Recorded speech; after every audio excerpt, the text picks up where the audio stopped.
I'm here to talk about success, right?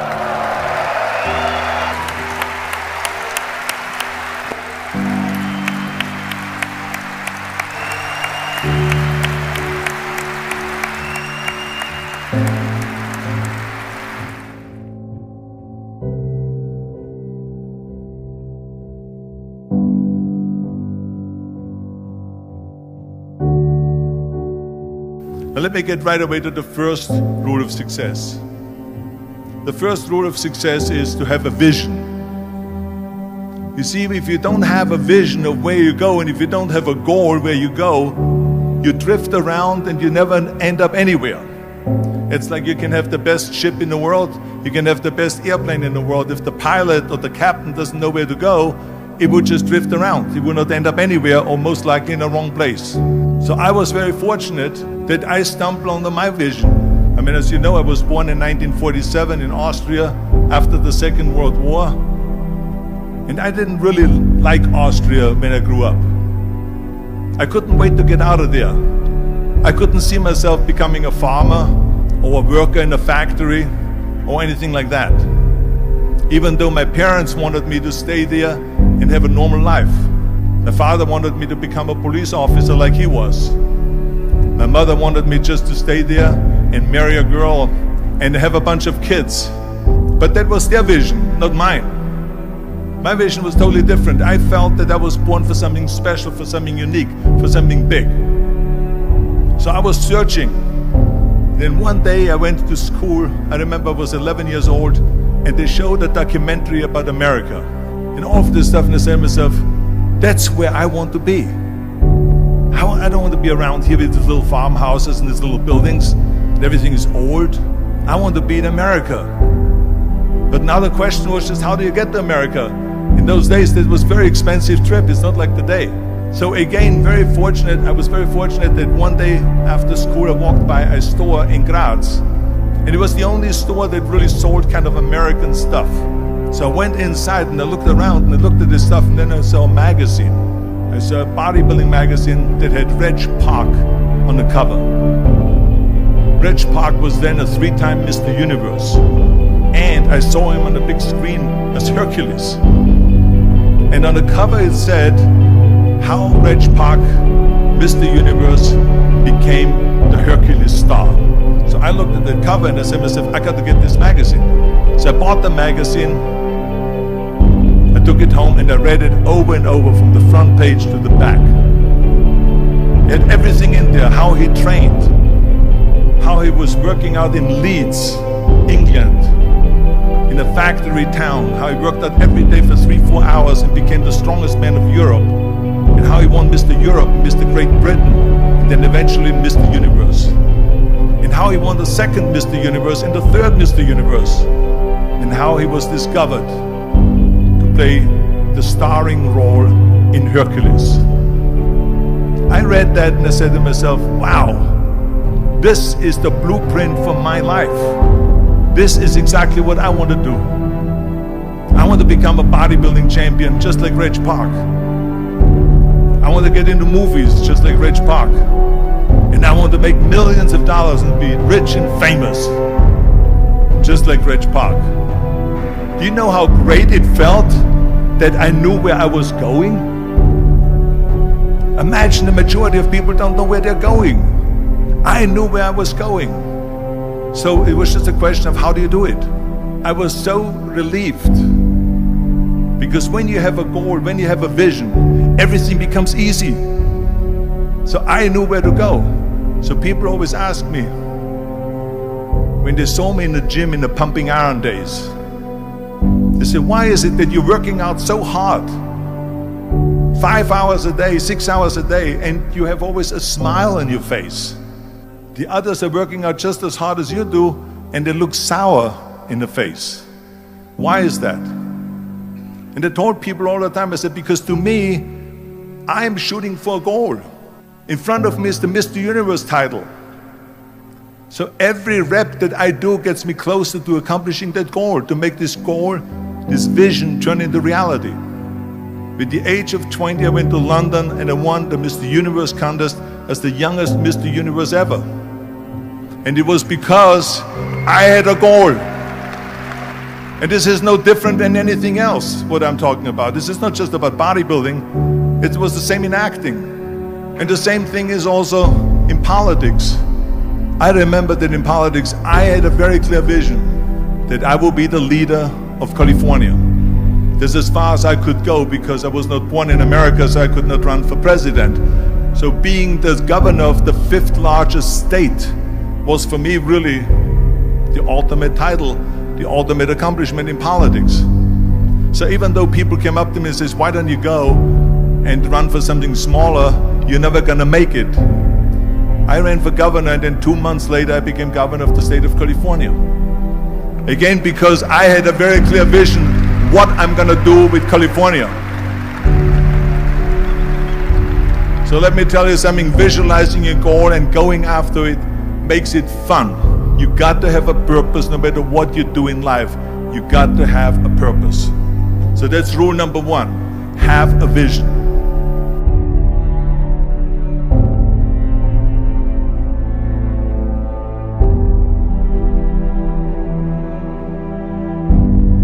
Rule number 2 is, don't listen to the naysayers. Everything I ever did, the thing that I heard out of people's mouth was, that's impossible. That can't be done. Or no. I remember when I wanted to be a bodybuilding champion, including my parents and everyone else around me, said this is impossible. That is exactly what I heard, and of course I proved to the people that it can be done.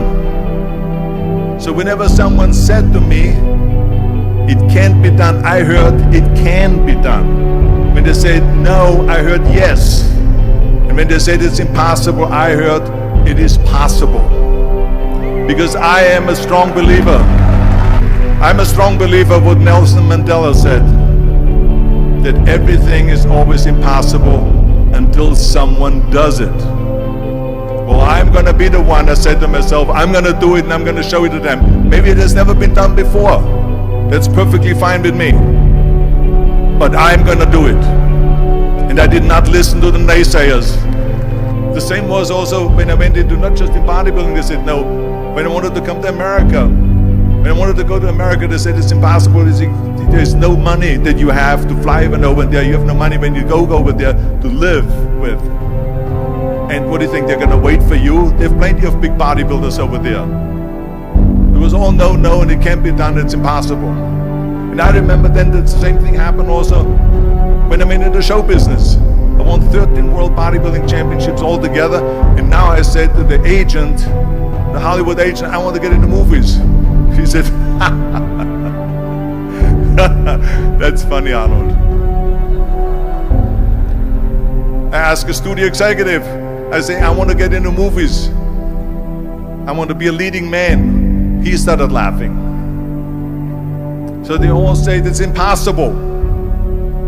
I said, why is it impossible? He says, because look at how big you are. You weigh 250 pounds. Hercules bodies and muscular bodies weighing 20 years ago.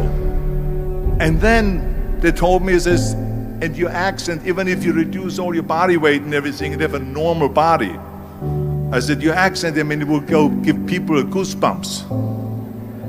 With the German accent, it will get people the creeps. They will get scared. He says, no one in Hollywood ever has become a leading man that had an accent. That's the kind of stuff that they heard. They said, no, you see, it's impossible. And plus your name who can pronounce Schwarzen Schnitzel or something like that. No one can pronounce that, so forget about it, Arnold. This is the kind of thing that I heard. Now that's very encouraging, isn't it? But you know something? I didn't give a shit. I said to myself, in bodybuilding I worked out 5-6 hours a day. I'm gonna do the same thing now for acting. And of course I went to college to study English, accent removal, acting classes, and all of this stuff, all day long. I worked and I worked and I worked. And within a short period of time, I made one movie called Hercules in New York, which of course went right into the toilet. But it didn't discourage me. I still had the same vision. And And then all of a sudden, I was asked to star in Conan the Barbarian. And after I did Conan the Barbarian, the director at the press conference said to the press, he said to the press, if we wouldn't have had Arnold, we would have had to build one. And the same thing was with Terminator. After we were finished filming Terminator, Jim Cameron said to the press, if Arnold wouldn't have had that accent and talked like a machine, I think the movie wouldn't have worked. So think about that. The body and the accent that they attacked was an asset.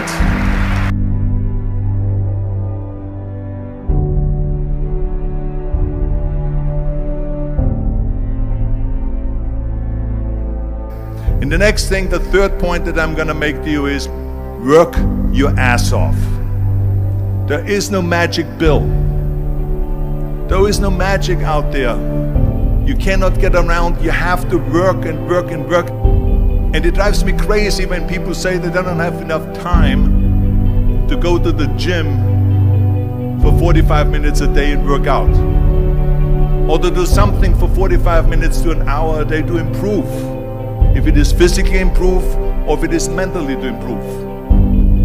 Imagine you read 1 hour a day about history. How much you will learn after 365 hours in 1 year. Imagine if you will work on the business, on some business that you want to develop every day for an hour. Imagine how further along you will go and get. So it drives me nuts because we have, when people say we don't have the time, we have 24 hours a day. We sleep 6 hours a day, so that gives you still 18 hours. There's someone shaking their head out here in front. They say probably, I don't sleep 6 hours, I sleep 8 hours, right? Or just sleep faster. So we have 18 hours a day. The average person works around 8 to 10 hours. So let's assume it's 10 hours, so we have 8 hours left. Then you travel around an hour a day, maybe 2 hours a day. So now you have still 6 hours left. What do we do with the 6 hours? Then we eat a little bit, then we schmooze a little bit, talk a little bit to people and all that stuff. But you can see how much time there is available if you organize your day. So you got to work hard. I mean, let me tell you something. When I went to America, I went to college, I went and worked out 5 hours a day, and I was working on construction. Because in those days in bodybuilding, there was no money. I didn't have the money for food supplements or anything. So I had to go to work. So I worked on construction. I went to college, I worked out in the gym, and at night from 8 o'clock at night to 12 midnight, I went to acting class 4 times a week. So I did all of that. There was not one single minute that I wasted. I became very friendly with Muhammad Ali in the 70s. And Muhammad Ali worked his butt off. And I saw it firsthand. And I remember that there was a sports writer that was there in the gym when he was working out and he was doing sit-ups. And they asked him, how many sit-ups do you do? And he said, I don't start counting until it hurts. Now think about that. He doesn't start counting his sit-ups until he feels pain. That's when he starts counting. That is working hard. And so you can't get around the hard work. It doesn't matter who it is.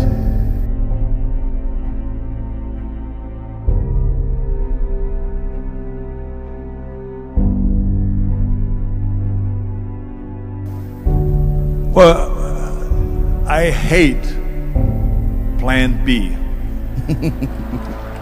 But when you start doubting yourself, that's very dangerous. Because now what you're basically saying is that if my plan doesn't work, I have a fallback plan, I have a plan B. And that means that you start thinking about plan B, and every thought that you put into plan B you're taking away now that thought and that energy from plan A. And it's very important to understand that we function better if there is no safety net. I'm telling you, I've never ever had a plan B. I made a full commitment that I'm gonna go and be a bodybuilding champion. I made a full commitment that I'm gonna be in America. I made a full commitment that I'm gonna get into show business and I'm going to be a leading man. No matter what it takes, I will do the work. I will do the work over and over and over until I get it. And the reason, one of the main reasons why people want to have a plan B is because they are worried about failing. What is if I fail, then I don't have anything else? Well, let me tell you something, don't be afraid of failing, because there's nothing wrong with failing. You have to fail in order to climb that ladder. There's no one that doesn't fail. Michael Jordan said in one of his interviews, when they said, "You are unbelievable, you're the greatest basketball player of all times." I mean, tell me about that. And he says, well, you're just mentioning the successes. But he says, for me to become the greatest basketball player, I missed 9,000 shots when I was playing basketball at the NBA games. Does it make him a failure? No. He's one of the greatest basketball players of all times, but he failed 9,000 times. Do you get it? We all fail. It's okay. What is not okay is that when you fail, you stay down. Whoever stays down is a loser. And winners will fail and get up. Fail and get up. Fail and get up. You always get up. That is a winner. That is a winner.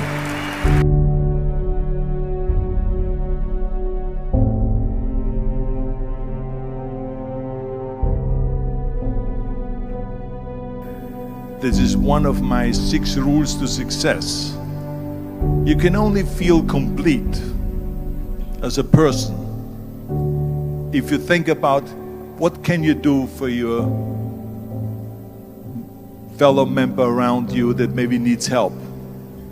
I was an immigrant going to America, and I saw how America was the most generous country in the world. I mean, they opened up their arms to me, they helped me, they invited me for Thanksgiving dinner. The people, they brought me, the bodybuilders in the gym brought me plates to my apartment because I had no plates, I had no silverware, I had no bedware, I had no pillows, I had no blanket, I had no TV, I had no radio, I had nothing.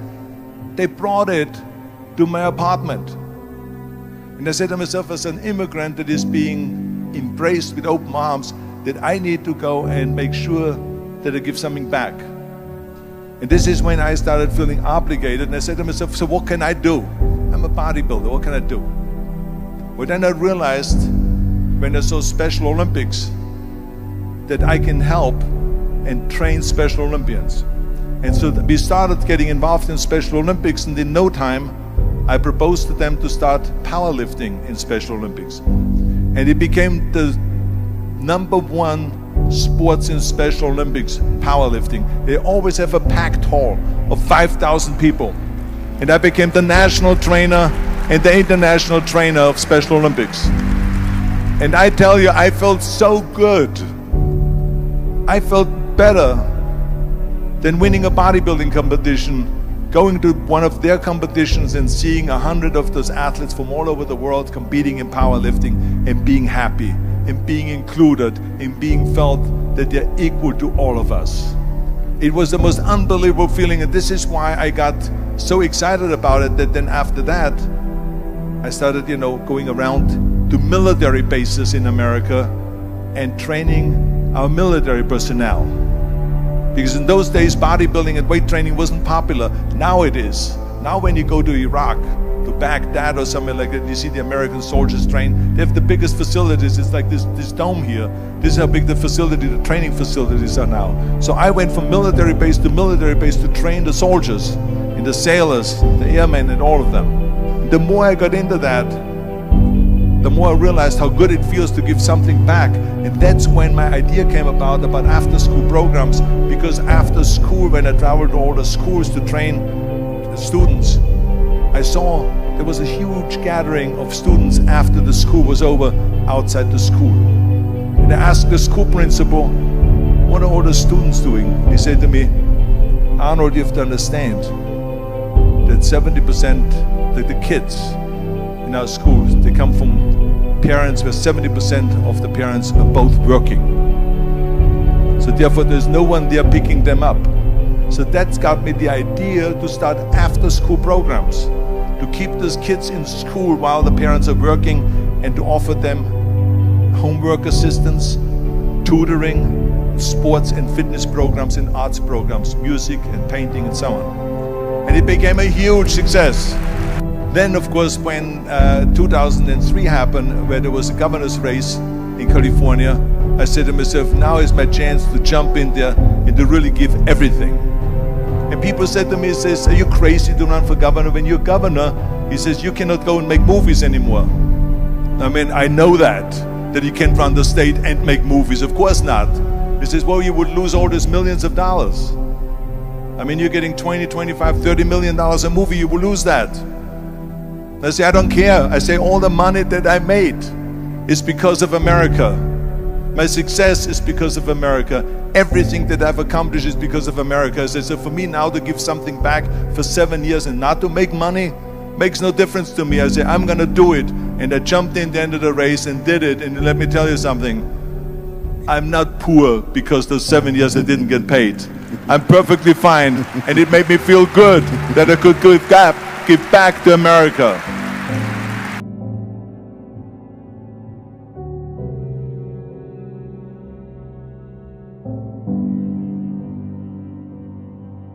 Well, I think that every day we are benefiting from someone helping us. That's why I said earlier, there's no such thing as a self-made man. I mean, when you think about it, you're born and you need your parents to raise you. You need your teachers to teach you. You need your coaches to do sports. And so when I think about back of the people that helped me, I remember that everything I did, I always needed help. Think about it when someone says, Arnold, you're the greatest self-made man. I said, you can call me anything you want, but don't ever call me self-made man. I said, because I did not get to that point by myself. I mean, think about just to be successful in the movies. The only one that makes you successful in the movie is the people that go to see the movie. So how can you say to your self-made man when you need millions and millions and millions of people all over the world to go and see your movie? So people, then the press looks at it and says, this guy is a big box office success. It's the people, it's you. Imagine if Jürgen and I both think that we're self-made people and this hall right now is empty. No one here. Do you think this will be a successful conference? No. Who makes it successful is not him and me. We are just one little molecule that is added to the equation. But you are the ones that make this conference a successful conference. So thank you all of you for being here today. You are the ones that is making it big.